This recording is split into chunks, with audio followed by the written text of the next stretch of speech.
Nakikita talaga itong Marina, hindi lang pala inutil, corrupt pa.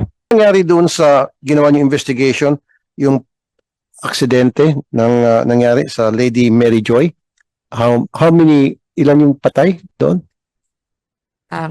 Based on the record, 33. 33. Apo. So, Okay, so you conducted an investigation? Ano pong naging resulta ng investigation? Nasuspindi ba yung Allison? Na-sanction ba? wala pong suspension. Wala. If I may po, of course, there's no excuse. I assume as administrator in December 23, the accident happened in March 2023. Based after this incident, we reviewed the documents. There was a safety investigation and safety recommendation. Unfortunately, the administrative investigation was not conducted. So Why? meaning, the determination of accountability and liability was not Who was the administrator at that time? Attorney Fabia. Fabia.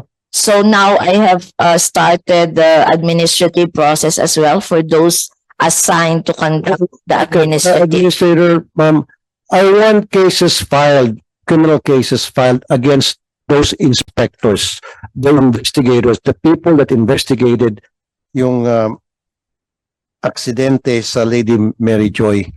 Yes, sir. I would assume that they're still working sa Marina, right? Yes po. So I need the names of those people and I need criminal cases filed against these people. Even kay Fabia, kahit wala na siya, dapat gusto ko makasuhan to. DOTR? Initiate yung pagpa-file ng case against the former administrator. Hindi pwede.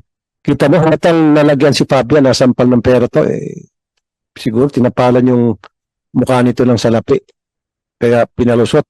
32 na matay, sunog at meron talagang kapabayaan. And yet, wala man ng parusa na ipinataw sa Allison. Sobrang garapala naman to. Dito makikita talaga itong Marina, hindi lang pala inutil, corrupt pa. Ano pa masasabi natin doon, ma'am, kung hindi corrupt? Kasi kung hindi kayo corrupt, saka hindi kayo inutil, sana na-sanction na itong Allison, nakasuhan na. Wala. Insulto sa mga victims. See? Kung hindi pala pumunta rito yung mga witnesses, hindi ko pa malaman, hindi pa namin malaman, hindi pa malaman ng publiko na wala palang kasong pinail. Kahit man ang admin case against Allison dahil dun sa aksidente sa Lady Mary Joy. Subscribe na para sa mabilis, malinaw at balitang totoo. I-click ang bell para laging updated.